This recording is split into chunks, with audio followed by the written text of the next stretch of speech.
Audio Jungle. Audio Jungle.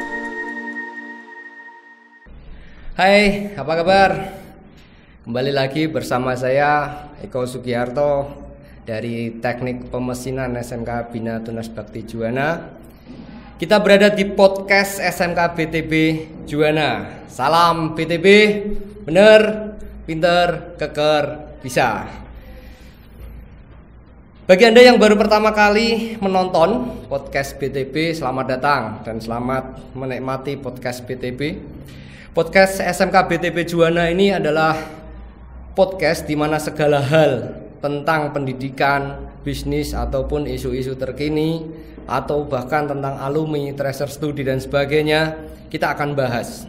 Di sini saat ini kita akan membahas tentang alumni dari SMK Bina Tunas Bakti Juwana, terutama juga dari Teknik Pemesinan yang sudah sukses bekerja di pertambangan. Saya perkenalkan di sini bersama saya Mas Lukman Hartanto. Apa kabar Mas Lukman? Alhamdulillah, baik Pak. Nah, alhamdulillah. Mas Lukman, nah nih diperkenalkan dulu lah. Ya, dulu TP berapa, nama lengkapnya siapa, terus alamatnya di mana? Perkenalkan, nama saya Lukman Hartanto. Saya berasal dari Desa Asemapan, RT 1 RW 4, Kecamatan Trangilpati. Saya lulusan SMK BTB Juwana tahun 2011. Tahun 2011. Tepatnya di kelas TP3. TP3 Mas ya. Dulu siapa wali kelasnya Mas?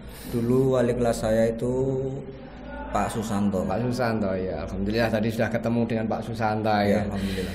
Mas Lukman, sejak kapan ini Mas Lukman mencoba masuk di dunia pertambangan ini? Saya mulai daftar itu sekitaran habis lulus Pak, tahun 2012 ya. Ya. 2012 lulus langsung mencoba keberuntungan di PT Pama, Iya. Persada Nusantara gitu ya. Iya, iya. Ini apa faktor yang mendorong Mas Lukman kok itu kepingin masuk ke dunia pertambangan gitu? Ya pertama ya tahu sendiri loh Pak ya, pengen punya materi banyak lah.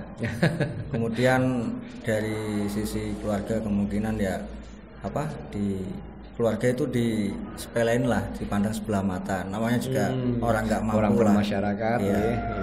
Tahu sendiri kan kalau di masyarakat ada kayak kasta yang kaya makin kaya, miskin makin miskin gitu. Jadi terdorong oleh omongan tetangga kepingin sukses juga gitu. Iya. Mas ya. Siap. Terus gimana ini reaksi orang tua pada saat orang tua tahu nih Mas Lukman mau daftar di pertambangan yang notabene nanti kan kerjanya di luar Jawa begitu, jauh dari keluarga, ini gimana reaksi orang tua? Aslinya dulu sih orang tua keberatan Pak, nggak boleh bilang kayak gini, mending kamu kuliah aja gitu kan. Oh enggak Bu, soalnya kan udah daftar banyak, masa kesempatan ini disasiain. Siapa tahu rezeki saya di sana. Ya kemudian ya saya minta hukum ibu saya nyetujuin lah, ngikhlasin. Tapi kan nanti pulang pulang Bu, tiap 3 bulan sekali pulang kan masih bisa ketemu keluarga gitu. Sudah kalau gitu diizinin. Akhirnya negosiasi diizinkan ya. Alhamdulillah restu orang tua Mas ya. Iya. Akhirnya keterima. Kemudian itu apa sih asiknya Mas bekerja di tambang? Ini kan ya itu tadilah, orang tua awal nggak ngizinkan kan, jauh dari keluarga gitu. Ini asiknya apa nih kerja di tambang ini? Aslinya Pak ya? Ya dulu sih aku mikirnya kerja di tambang apa gitu. Nggak tahu sih apa itu pertambangan. Kemudian masuk ya ternyata ya berbau di alat berat itu. Ya kayak di sini kan PC ekskavator itu kecil-kecil, di sana besarnya sekali. Pertama kali melihat saya besarnya, kayak kagum kaget gitu Gitu ya. Iya. Padahal di sini juga sudah ada tapi Sudah kecil ada, ya. tapi kecil. Mungkin anaknya yang di sini Mas ya. Iya. Biangnya ekskavator ada di sana ya, Iya. di Kalimantan. Ini tepatnya di Kalimantan mana Mas? Daerah mana ini? Saya tempatnya di sini, di Kutai Barat. Di Kutai Barat. Kutai. Kalau dengar kata Kutai ini mulai teringat sejarah Kutai gitu ya. Iya. Memang zaman dulunya juga ada ada pertambangan gitu Mas di sebelum sampean kenal Kutai ini? Kalau pertambangan sih di situ udah lama sih Pak. Oh, udah lama gitu ya. Soalnya mayoritas di Kalimantan itu rata-rata emang pertambangan semua. Iya itu ya. Jadi kalau gitu asiknya ketemu di mana pas sudah mulai kerasan itu? Pertama saya itu baru nyampe sana itu pertama ya nggak betah sih kok, jalannya sudah jauh 12 jam kan. 12 jam? Iya, naik mobil itu jalannya rusak. Dari Balikpapan itu sekitar jam 8, nyampe sana itu jam 9 malam. Iya, kok kayak gini. Pertama kali datang di sana itu sinyal nggak ada. Waduh. Sinyalnya yang ada Telkomsel aja. Aduh, kayak apa ini udah apa? Belum di mes, aku masih di luar di perumahan warga itu kan, nyewa kan. Mandi itu airnya kayak susu campur coklat gitu. Iya. Kayak gitu. Rumahnya rumah kayu, kalau pas libur siang itu panasnya minta ampun gitu. Iya, terus setelah sekian bulan, berapa bulan baru merasa menikmati gitu? Iya, menikmati. Oh gitu ya. Iya. Terus ini posisi awal kan tinggal di tinggal di rumah warga itu ya. Itu tinggal di rumah warga juga sudah fasilitas dari kantor apa pengeluaran sendiri? Udah fasilitas dari kantor. Apa saja Mas fasilitas dari kantor yang didapat? Kalau di sana itu ya makan di kantin, kemudian cucian dicuciin. Oh gitu ya. Enggak kayak lagunya mandi-mandi nyuci baju sendiri enggak ya, dicuciin ya. Soalnya kan kalau kita nyuci sendiri itu waktunya enggak terbuang buat enggak ada buat istirahat Pak. Soalnya kan berangkat pagi pulang petang kan. Berangkat petang pulang petang. Berangkat petang, pulangnya nyampe rumah petang lagi.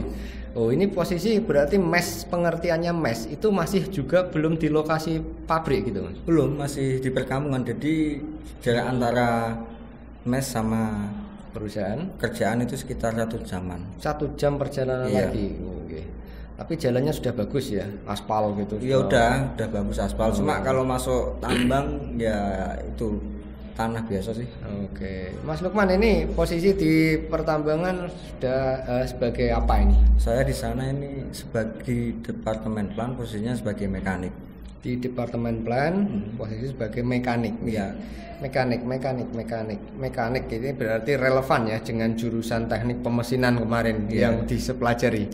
Ilmu-ilmu apa yang kepakai di dunia pertambangan, Mas? Ya. Kalau ilmu dari pemesinan mungkin kayak pengukuran ya. Jenis baut yang metrik apa itu. Terus gambar teknik gitu. Gambar teknik pasti ada gitu ya. Iya. Jadi untuk adik-adik yang teknik pemesinan relevan juga untuk masuk di pertambangan begitu bisa ya. Bisa sekali. Kira-kira ini kalau tadi lokasi dari mes ke pabrik juga jauh. Ini kan dari rumah juga jauh nih tadi. Ceritanya tadi minta doa orang tua juga bisa mudik. Nah, ini mudiknya berapa bulan sekali ini, Mas? Kalau cutinya itu saya kerjanya 70 hari. Kerja 70 hari. Setelah 70 hari selesai itu baru cuti.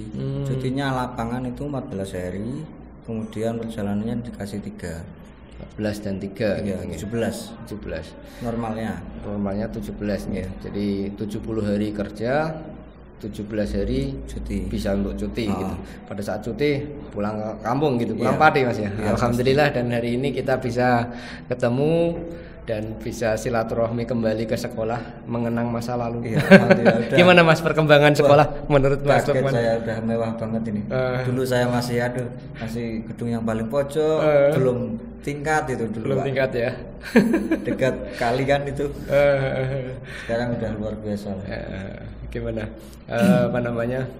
Motivasi untuk adik-adik supaya mau bekerja di pertambangan gimana nih? Ya intinya buat adik-adik ya, kalau ada daftaran di PAMA langsung daftar aja. Masalah keterima atau enggaknya itu masalah belakangan, yang penting kita coba dulu. Yang penting berani mencoba gitu ya. Kalau ilmu yang sudah dipelajari sudah relevan gitu Mas. Iya, soalnya nanti di sana itu kita dibelajarin lagi Pak. Oh, di sana masih diajari lagi ya, gitu. Nggak langsung terjun kan. Kita belajar dulu. buat apa kayak misalkan operator ya kita harus belajar kayak sistem-sistemnya, kemudian ini apa-apanya, tombol-tombolnya apa dikasih tahu dulu. Nggak harus langsung, nggak bisa langsung kerja. Iya. Ada waktu untuk kita belajar begitu ya? Iya pasti ada. Iya. Jadi kira-kira proses penerimaannya atau sebelum masuk ke pertambangan itu meliputi apa saja? Ya. Waktu belajarnya tadi di mana? Di kalau dulu saya itu habis keterima itu ke Cilengsi dulu. Di Cilengsi. Iya, di sana itu training lah, itunya kayak in class belajar, kayak materi. Di sana kita dipelajari kayak sistem-sistem yang ada di dalam unit A2B itu, alat berat itu. Kita dipelajarin semua. Jadi ada waktu belajar dulu di Cilengsi, masih belum belajarnya nggak di lokasi belum ya? Belum, di sana tinggalnya teori sambil di sana ada unitnya praktek juga, kemudian di Kalimantan itu langsung kerja terjun lah. PKL lah hitungannya lah. Jadi belajar dulu di kelasnya di Cilengsi. Selama berapa lama itu? Kalau saya di sana itu sekitar 40 harian ya Pak. 40 hari aja. Iya. 40 hari terus kemudian baru dipindah ke Kalimantan. Iya, habis itu ditentuin nanti dibagi-bagi ke lokasi mana, Kalsel kah, Kalteng kah, apa Kaltim. Kan banyak lokasinya. Banyak lokasinya ya. Oke. Mas Lukman, ini mekanik, job desk utamanya apa ini mekanik? Bedanya dengan operator gimana itu? Kalau operator kan sopir kan, dia yang bawa unit. Dia yang membawa unit. Iya. Kalau mekanik itu bengkel lah, itunya yang memperbaiki unitnya. Memperbaiki unitnya. Jadi kalau tidak ada kerusakan ya santai gitu ya. Tapi meskipun nggak ada kerusakan, kita di sana ya ada program-program biasanya. Meskipun nggak ada, nanti kita ngecek-ngecek part buat persiapan nanti mau servis bloknya apa yang mau diganti, komponen yang mau diganti itu dipersiapin udah datang belum. Soalnya kan banyak unit dari Jepang, Swedia itu kan ordernya kan lama datangnya, kan nggak order sekali ada, nunggu biasanya. Gitu ya. Jadi ada persiapan untuk prepare unit yang akan digunakan begitu ya. Kalau operator Mas, bagaimana pekerjaannya itu? Operatornya ya hari-hari ya mancal Pak. Mancal. Ya. Kecuali unitnya rusak dia bisa istirahat. Oh gitu ya. Kalau hujan baru istirahat. Iya, siap. Ini tadi kalau mudik ini Mas, gimana asiknya mudik ini? Ya enaknya kalau mudik ya kita ya naik pesawat lah, tiket PP dibelikan. Oh gitu ya, tiket PP dibelikan ya. Perjalanan yang dari MES tadi sampai ke bandara? MES sampai ke Balikpapan itu disediain juga ya sama perusahaan. Kalau sudah di sini ya uang sakunya ya, uang gajinya dipakai ya. Oke Mas, rencana ke depan ini apa targetnya Mas Lukman? Di sana kan masih sebagai mekanik nih, untuk misalnya naik pangkat atau naik jabatan, apa targetnya ini? Ya kalau aku sih Pak, nggak terlalu santai mikirin sih, ya. Santai ya. Mengalir aja gitu ya. Mengalir aja sih, mengikuti alurnya. Gitu ya. Pokoknya lakukan yang terbaik gitu aja untuk perusahaannya. Kemudian ini Mas, ada masukan nih buat adik-adik supaya prepare diri barangkali suatu saat nanti kepingin masuk ke pertambangan, ini apa yang harus dipersiapkan? Enggak. Yang pertama sih mental sih Pak, mental. Kemudian ya sama di sana membiasakan mandiri saya otomatis. Biasanya kalau di rumah kan tinggal sama orang tua, di sana kan sendiri, nggak ada siapa-siapa, paling saudaranya, keluarganya paling temen. Itu aja sih. Harus bisa. Jadi harus siap mental, cepat beradaptasi. Ya, kemudian ya kemampuan emotional quotient ya Mas ya, memahami perasaan orang lain gitu ya, menjaga perasaan orang lain gitu ya. Oke. Baik, apa ini terakhir mungkin Mas, apa moto hidup Mas Lukman, dan mungkin berikan pesan untuk adik-adik di SMK BTP. Moto hidup ya, kalau saya sih motonya ya bisa berguna bagi masyarakat lah sama keluarga, itu sih Pak. Siap, gitu aja ya. Banyak bisa berguna dan dan bermanfaat untuk orang lain gitu ya. Ya untuk adik-adik sih ya belajar yang rajin, kemudian apa yang disuruh bapak dan ibu guru harus kita patuhi. Ya. Kemudian ya jangan membangkang lah. Nah, intinya manut lah ya. Ya, manut ya. Intinya mau sukses itu harus kita prihatin dulu. Ya, untuk sukses kita harus prihatin dulu ya. Oke, ini cita-cita ke depan Mas Lukman, keluarga mau diajak ke Kalimantan apa tidak ini? Ya pengennya sih iya Pak, tinggal di gitu sana. ya. Soalnya kasihan lah. Ketinggalan. Iya, baik ini terima kasih kehadirannya dan mampirnya di sekolah kembali Mas ya. Iya, mengenang masa lalu dan sekarang semakin indah begitu ya. Baik pemirsa podcast, demikian bincang-bincang sejenak kita dengan alumni TI Teknik Pemesinan Mas Lukman Hartanto yang sudah sukses berada di PT Pama Persada Nusantara di Kalimantan. Sampai jumpa dengan alumni-alumni berikutnya.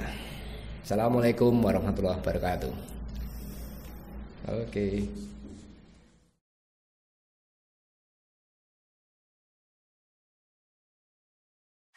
Audio Jungle.